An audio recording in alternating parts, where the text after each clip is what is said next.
Well, I'm Nicholas Arps, Director of Facilities with San Juan Unified School District. And tonight we have my team to talk about this great project ahead of us.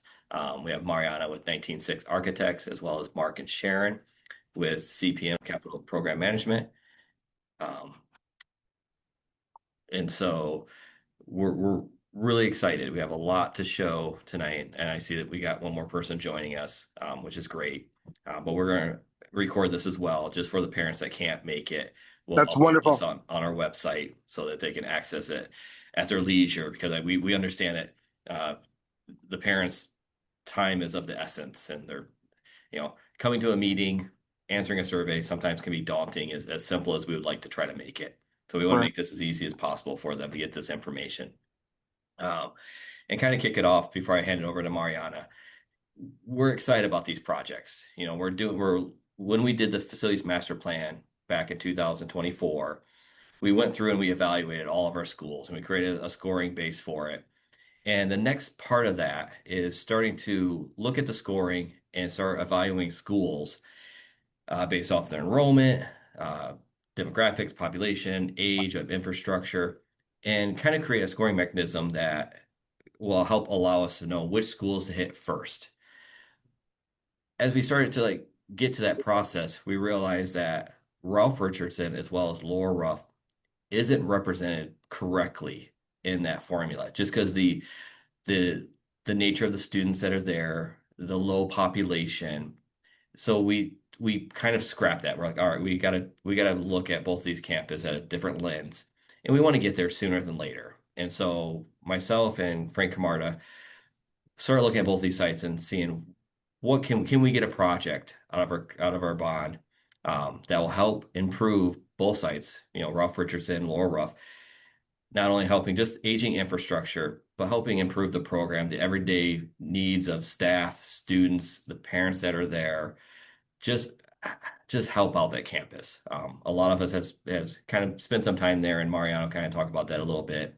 Walking the campus, talking to people, and just seeing the everyday life. We definitely want to. We have some heavy dreams of improving this campus with this project, just to make everyone's lives more comfortable, fun, and just all around better. So with that, I'll turn it over to Mariana. She's got a slideshow she'll walk everyone through.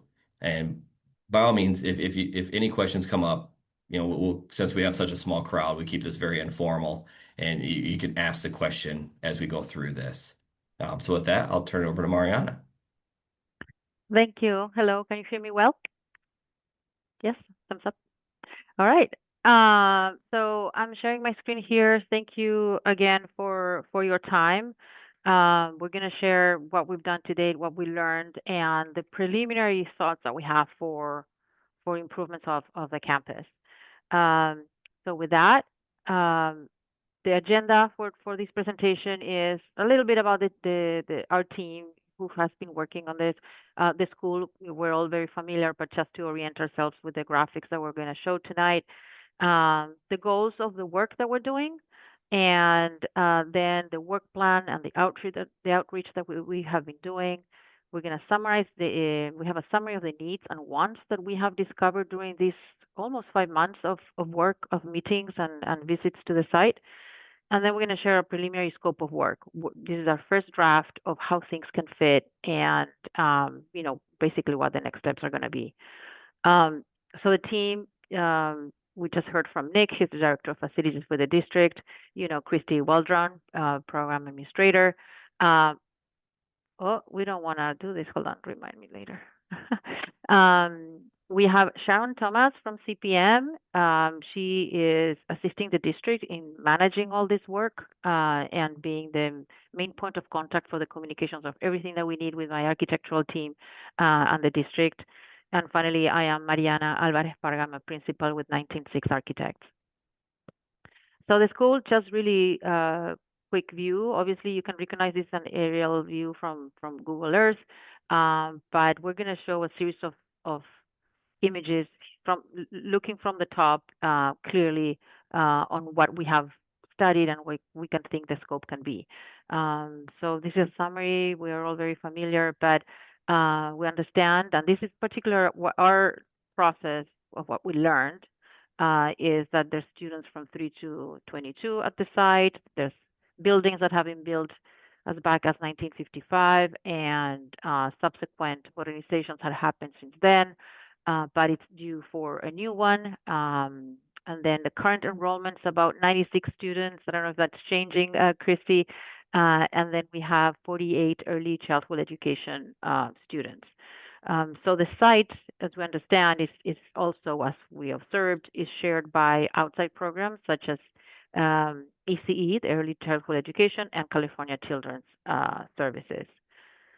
So the goals of the work that we are doing during this time through end of July is scope definition. What does the school need? What are the priorities? So what we've done, number one, is understand the programmatic needs.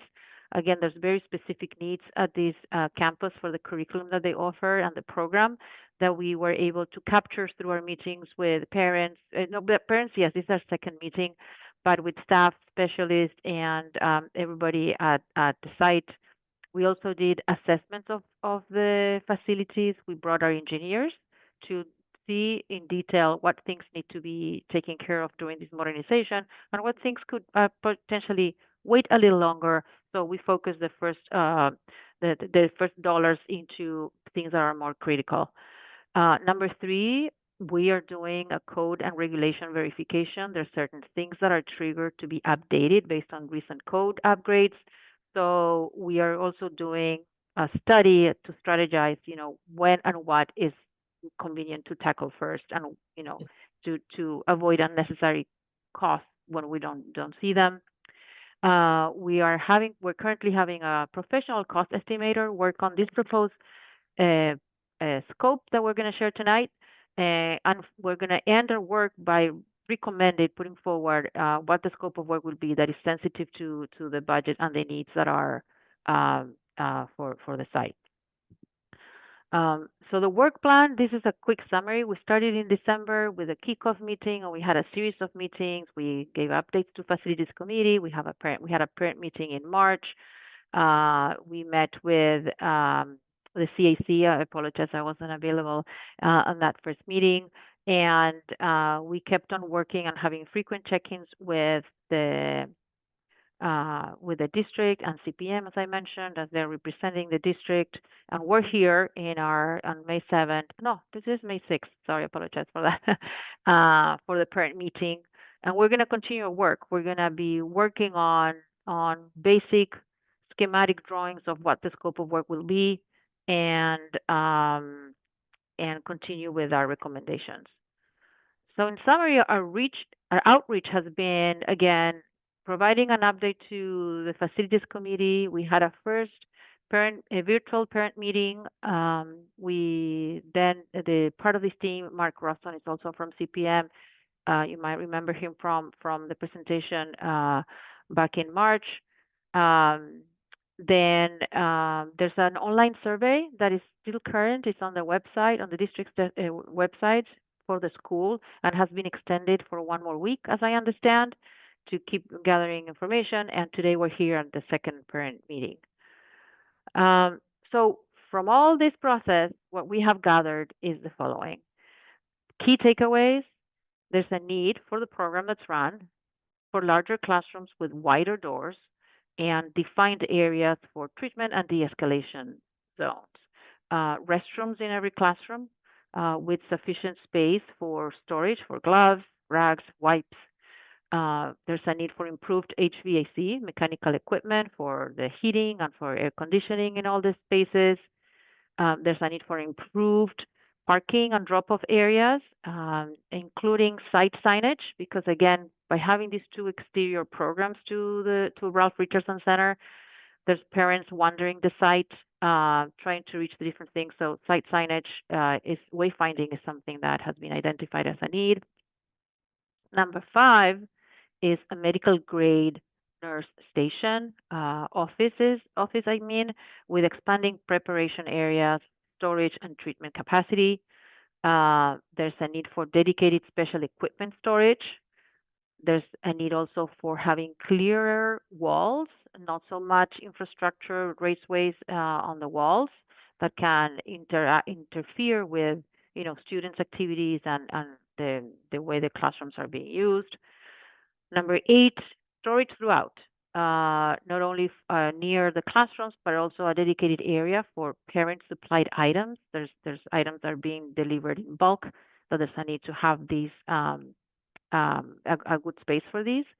Dimmable lights was identified, and number 10 was actually input from the first parent meeting that they mentioned the importance of having shade in the play areas. So so with that, we prepared a preliminary scope of work on how this could look like. So this is the what we call utilization plan. So as you can recognize the buildings here and the classrooms. We color coded to understand who's living where, what are the programs being utilized, how big the spaces are. So as an example, let me see if I can, if you see my mouse here in orange, you recognize is the administration office. The MPR is in purple that we identified as the physical therapy spaces.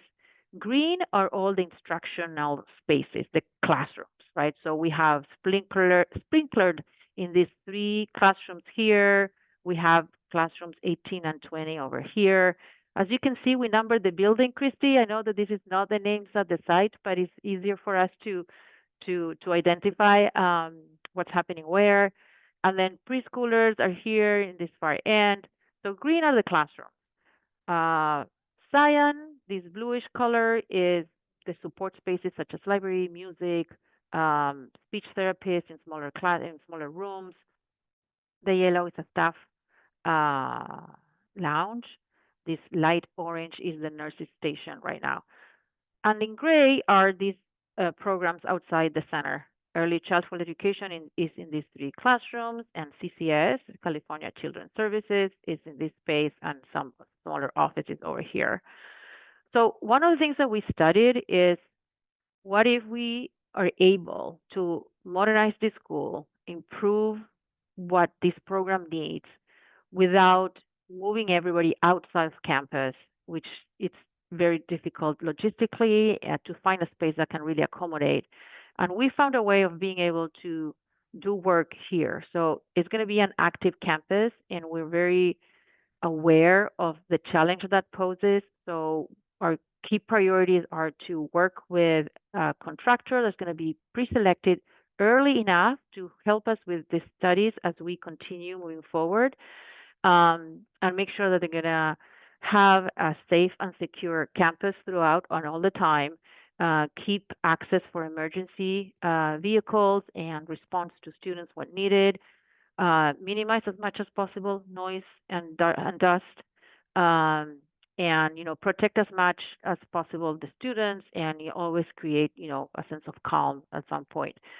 So first of all, zooming out, this is the entire site, and again, in lines of keeping the students safe, um, we are proposing temporarily creating a construction access from Cottage Way and creating a construction laydown area at the back of the school, properly fenced off and away from the classrooms. And for that, then we are proposing a first phase, which is building a new classroom building with 8 classrooms with the support spaces that this program needs. For example, wider restrooms, support prep areas for preparation of food, and again ample storage. The other thing that we're proposing, obviously, is here's where the garden is. So we're going to be working with the staff as we develop design to improve the garden, but also provide an access that with a covered walkway that is connected to the rest of the building. So this new building is still part of obviously the main campus. Um, and then what we're proposing on doing is in this first phase is relaying out the parking so it shows the improvements that are needed. And we're working again with a professional cost estimator to put this together, but also CPM, they're professional schedulers, and they're working with us on how this can work. And the idea is to see this restriping of the parking lot if it can be at times when there's no drop off in areas, um, and pick up and drop off any. holidays. We'll work on that and we'll get there. But the idea is that in the first phase is to work these two zones. Um, an idea of what we can do with the parking lot is we want to isolate the parents' parking. So in yellow, we're creating not only the pedestrian paths, but also a barrier so that anything in this dashed red box is the actual dedicated parent parking with stalls that are accessible with appropriate loading zones in between the stalls. And as soon as they unload the students, they have this yellow path protected straight onto campus that is not crossing any vehicles paths.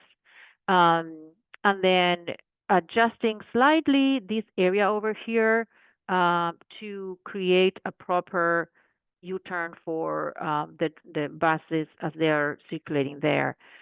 So because that this zone at the bottom is for the buses, we are suggesting that this is the staff parking, that they usually arrive earlier, so that these are going to be there, and then the buses that can circulate there. That's one of the thoughts, the preliminary ones that we're thinking of. And here we know that there's rose gardens, memorial gardens for alumni. So we're keeping that, and there's another one right in front of we're aware of the one in front of the admin, but expand that front part of the school and bring a fence at the front so that there's an area for gathering at the front with that. So in green is shown the new building. We're going to get there in a little bit, but another improvement that we're going to be doing is extending the fire lane that currently goes around Star King. We're going to expand it on the back, so there's again for emergency vehicles, but also for fire engines to have access to the back of school. And we're going to install a new fire hydrant. So back to closer to the buildings, this would be the completed classroom. And it's important that we do it first because that's where we're going to move the students and they're going to be safe in an environment that they need.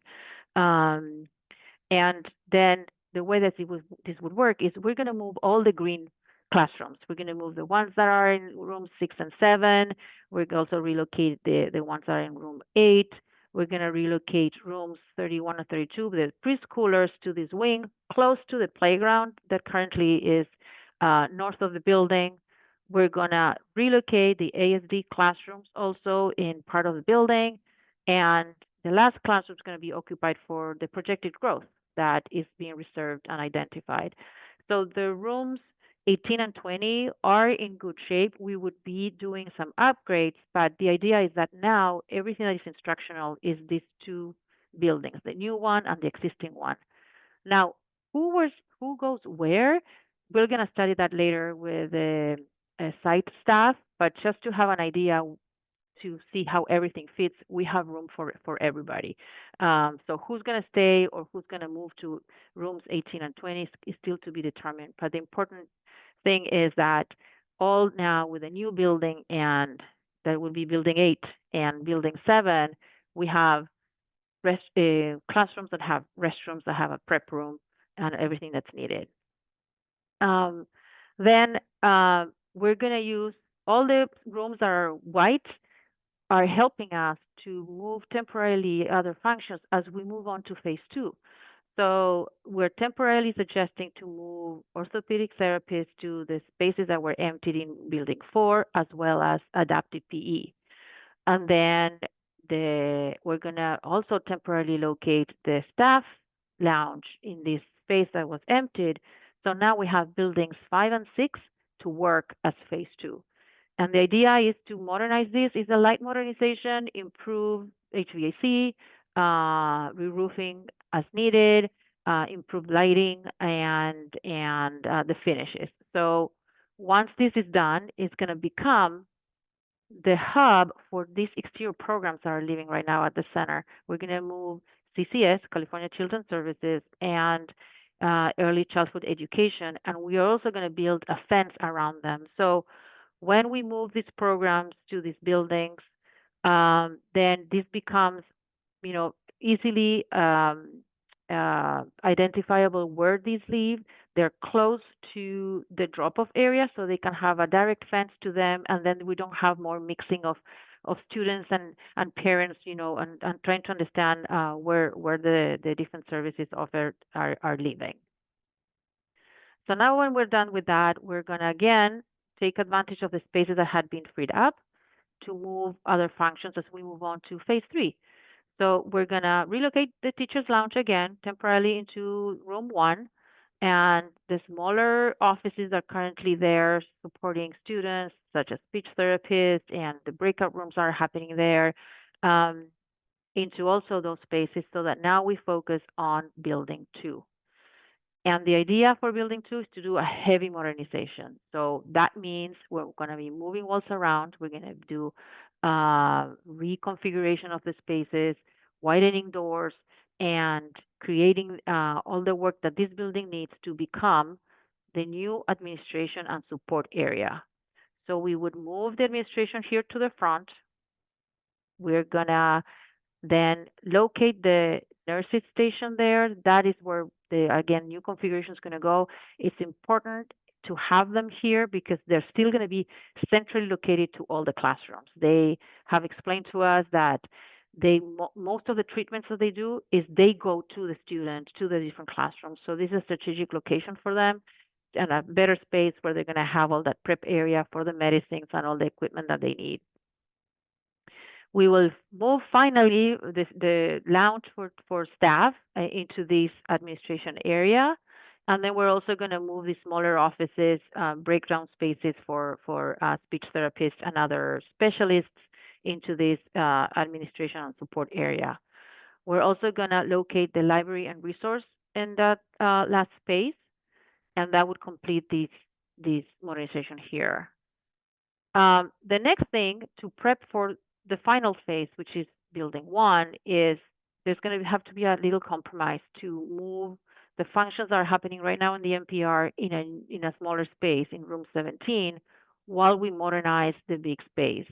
And then we're also going to be relocating this room that's currently on that. I'm going to go back, room 25.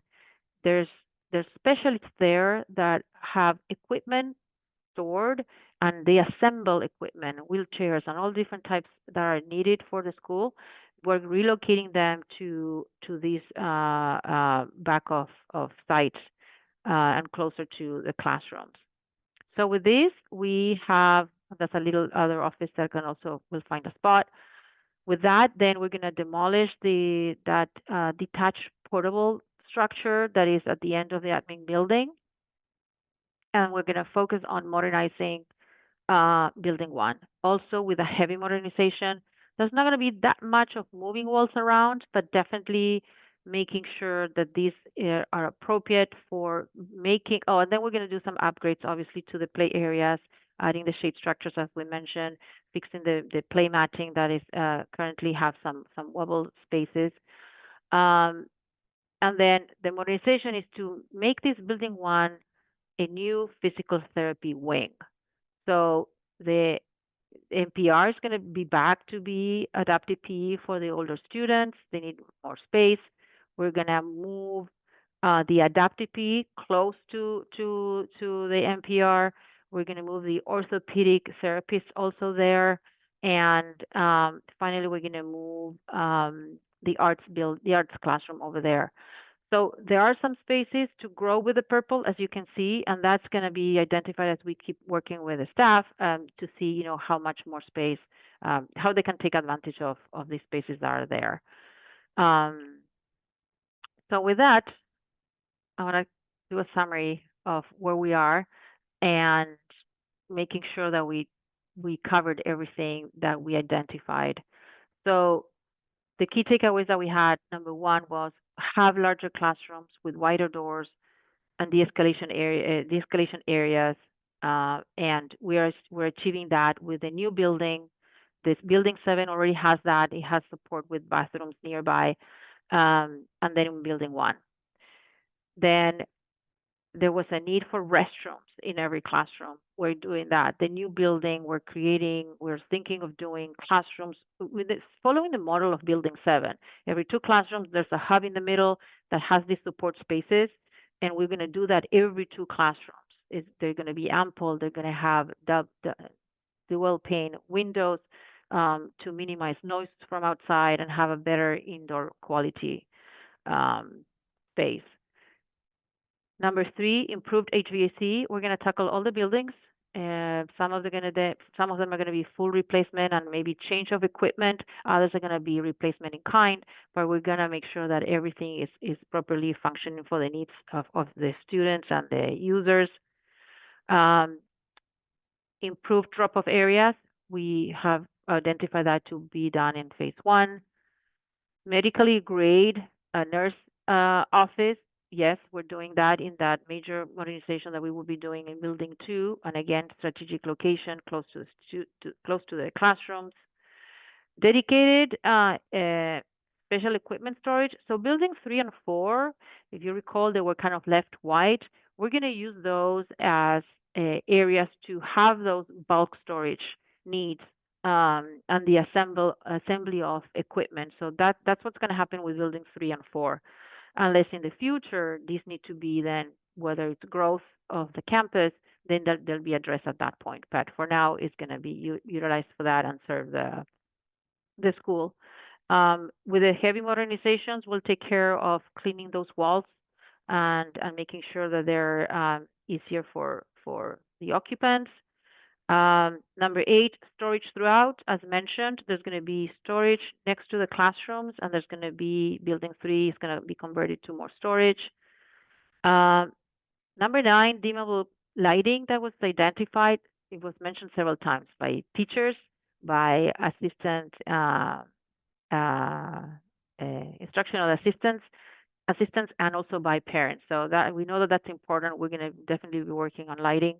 And finally, number 10, shade structures. We are going to be putting some shades in the different areas for when the students are enjoying the outdoors. So with that, we are open to hear. Again, this is the first pass. We might change the the order of when each project is happening. Again, once we keep talking to our cost estimator and the team at CPM with the scheduling and with the team, the contractor that we're going to be bringing early to see when that's happened. Yeah, Um, yeah, perfect, Mariana. This is, taking as much information we've gotten thus far. We're still looking for that feedback of anything we missed. And then now we're trying to, perfect scenario, this is how we would do it. We could accommodate it in this fashion.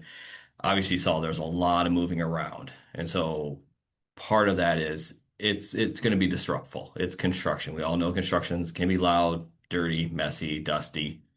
So it is going to be take a huge lift. And as kind of Mariana said, one of the things we're going to do when we bring our building partner on board is we're doing a procurement method that allows us to select a builder based on qualification. And so we're very emphasizing we're picking the right building partner for a campus like this, that they had experience in this of active campuses. They'll come with solutions on how to kind of, mitigate some of these disruptions through this. So we're very keen on like having the right building partner for that. And as we get that partner, we'll obviously look back at they'll start doing their estimating based on their budgets, or their what they see in the market on bidding, and kind of keep looking at that budget and then the project. And this is just another step as we go through this process, as Mariana showed in that timeline. We'll be back to this, the CAC to kind of show them an update.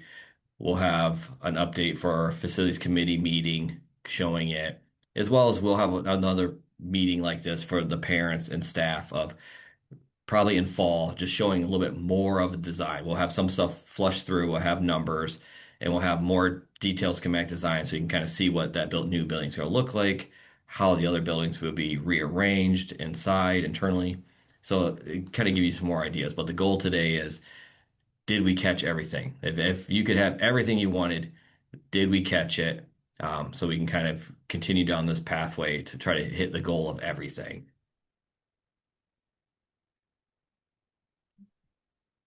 And so with that, I know we had a couple more people join late, and by they might have missed the kickoff, but yeah, but by all means, ask any questions at any time. It's there's only a couple of us here, so we're keeping it very informal.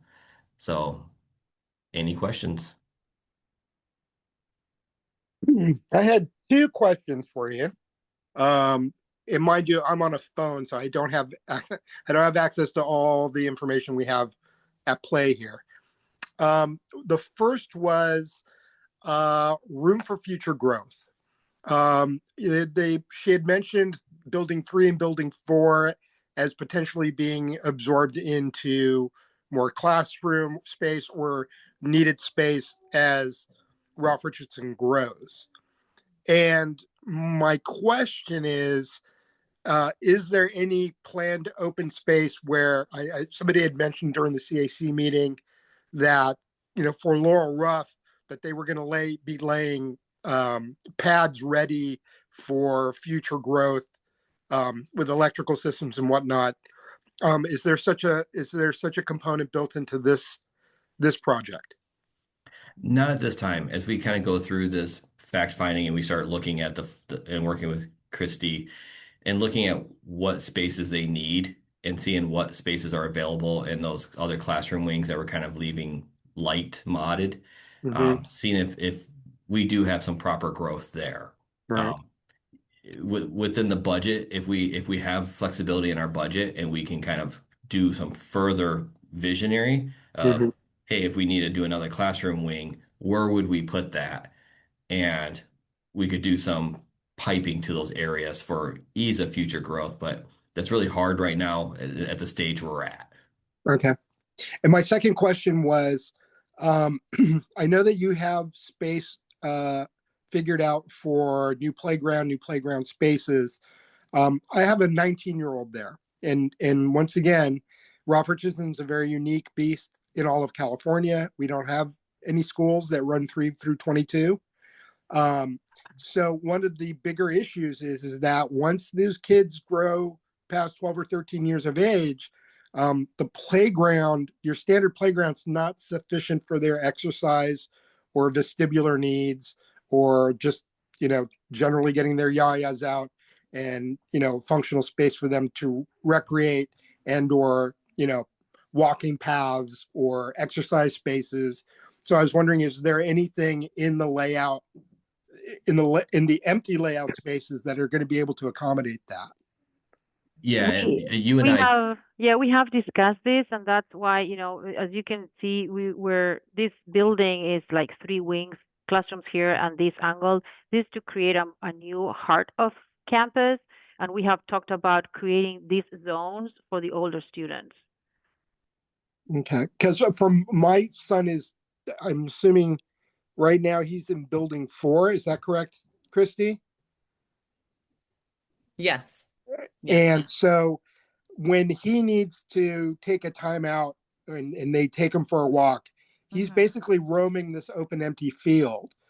Um, and one of the thoughts was, like, for example, I remember a couple of years ago, in a measure of him being able to deal with behavioral issues or aggression or whatever, they had a big old, like, large tire that he could flip over. Mm. Not the greatest, not the greatest technology for him, but I was wondering, like, if they had walking paths with exercise stations or something like that, that y- may be more appropriate for anybody over age 12. yeah, we have you and I talked about after Yeah, the CAC, we talked in great detail about that. And I'm looking over my desk. I had your business card on my desk as a reminder, and it's now, okay. of course, now I can't find it to prove that. I'll But send I'll send an, I'll send my information with the survey so we can. perfect. Yeah, 'cause I mentioned to the team that we're definitely going to look at those activities for the older students, um, to be able to Yeah. do some activity and get some of that energy out. Right. Yeah, and again, similarly as the building 4 currently has these spaces here, we have talked with Christy that this back wing has also spaces to the back that are also fenced off, but that could work. These classrooms will have a second exit to that back side. And then also when this is opened up, there's a possibility of here, but we have accounted for four areas directly off the classroom without having to Okay. roam around. Yeah. Okay. All right. Thank you. Hmm. And I think just to emphasize too what Jim is saying is sometimes it gets muddy out there. So it would be nice to have some type of, DG or something that they could walk on that wouldn't be. Yep. Okay.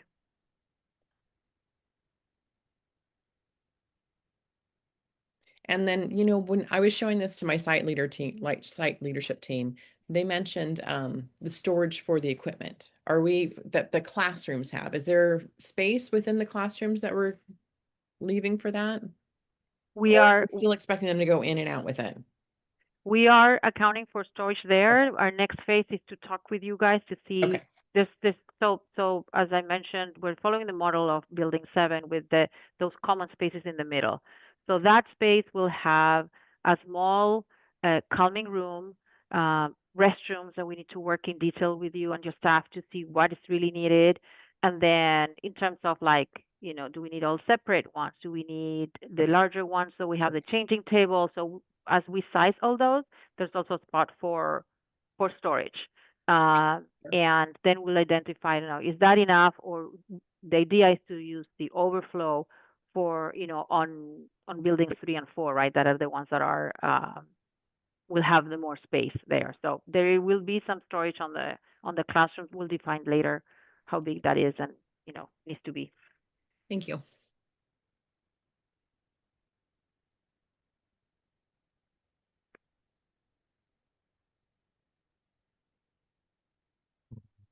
Not hearing any other questions, but of course, on the last slide, we had the survey link. Mariana, can you bring up that last slide? Yeah. Um, and we're going to be posting this video on the district website um, for parents that weren't able to join tonight to be able to go through and get an understanding of where we're at in the project, what we're looking at, and be able to take a survey that we'll leave open to the 15th. And obviously, if the 15th passes, there's the email address construction@sanjuan.edu. Communications and myself get those emails. So if it's past the deadline, by all means, you can still email questions, concerns, and we can address those for you guys. Maria, I know you came on late. Is there anything that you wanted to add or any questions you have? No speak too much English. I don't know I to know, I'm explain. sorry. It's okay. Thank you. And Evan, I'm not sure. I don't recognize your name. I'm Oh, sorry. he's from my team. Oh, okay. I did Yes. have one more thing to chirp in for all the families whoever gets to see this. I know that we had kind of tapped on the idea at the end of the CAC meeting about where the site planning is all well and good, but it's also going to be the amenities and features within the buildings and the designs. In particular, in my personal experience, I don't require my son to be transferred from a wheelchair or a standing chair to to the restroom or to on a gurney bed or whatever. But some of those kiddos would need that assistance, right? Because you don't want to have two aides trying to maneuver a child all the time and Yep. the wear and tear on the human body to do that. And I know that you had mentioned that there were some specialists that you might be able to bring in to give you assessments of those needs. I know you got a lot of great feedback from the actual staff in regards to the struggles they have in physically handling the kids. But other parents who are watching this video now might go, well, my son needs this or my daughter needs this. and it's not part of the site planning. That's part of the design process, but it's all factored in, right? Because that's where that's where the money in the budget keeps rolling up.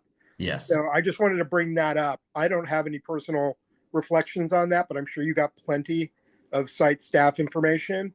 And for any parents out there who do watch this, if you have notes that you want to bring in about the needs that you've heard from staff that may have been overlooked. So I just want to bring that up. No, perfect, Jim.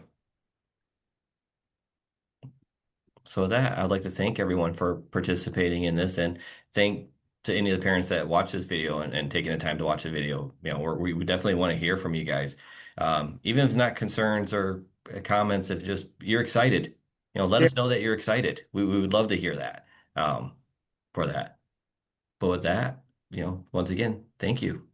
Thank you. Thank you. Have a good night. Thanks, night. everyone. Have a good evening.